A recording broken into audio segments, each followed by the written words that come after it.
Some of the stories told by Jesus Christ are about everyday life, as he had seen it happen in the villages and countryside of Galilee. And he used these happenings as pictures of our relationship with God. But not always.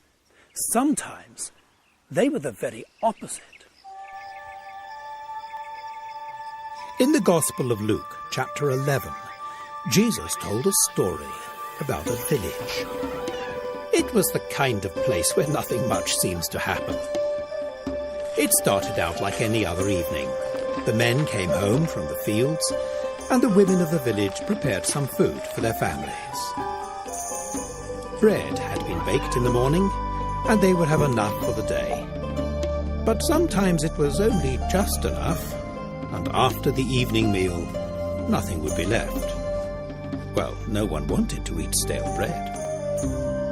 So first they would eat and talk about the day, and then go to bed. Except for holy days and festivals, the routine never changed much. Other families in the village followed much the same routine every night. Some of the houses were just one room for the whole family. There was no reason for people to come here. It was a quiet place.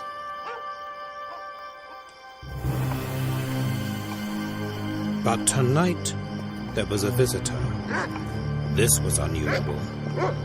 Traveling by day was hot and exhausting, but traveling by night could be dangerous. Thieves and robbers were on the prowl at night, and a traveler looking for somewhere to stay would normally arrive before dark. This man did not belong here, and he knew he was not expected. Small communities like this did not try to attract strangers. The presence of an intruder would soon be discovered. After that, it would be up to the men of the village to handle things. Outside help was a long way off. They must protect themselves. Justice in a place like this could be quick and hard. But this time it was not necessary. It was a friend. For the family in the village, this visit came as a total surprise.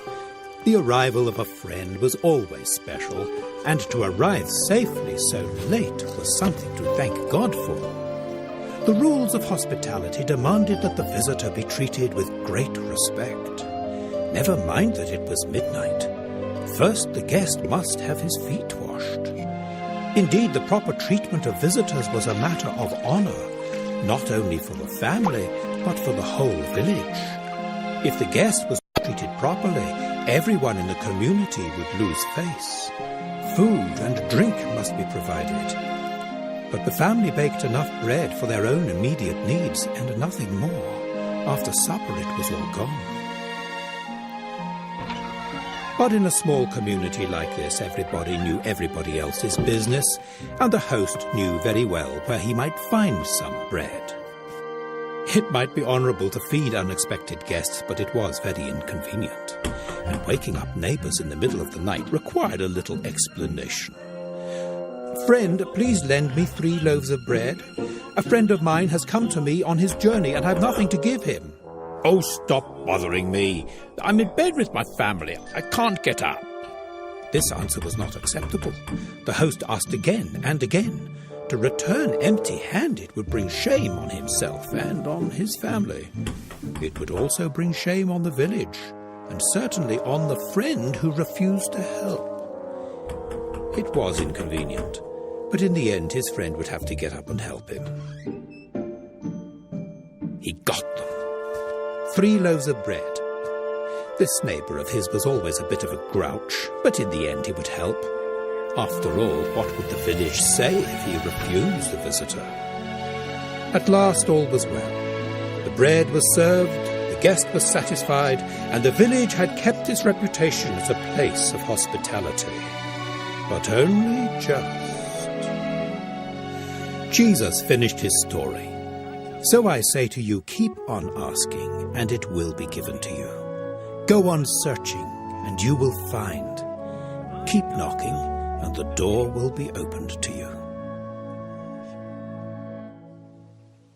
The way other people treat us sometimes gives us a feeling about how God will treat us. And then our view of God may be wrong. We seriously underestimate him. For some people, God is like the neighbour in the story, who will help us out when we need some bread, but only after a lot of persuading, and it's very inconvenient. Think about this. What was the neighbour's motive? Was it for the sake of friendship? Or out of a sense of duty? Or perhaps just the fear of losing face in the community? The story makes a contrast. Jesus was saying, do you really think God is like this? Oh, surely not. God's motive is love. God does not give grudgingly, but generously, because God is good all the time.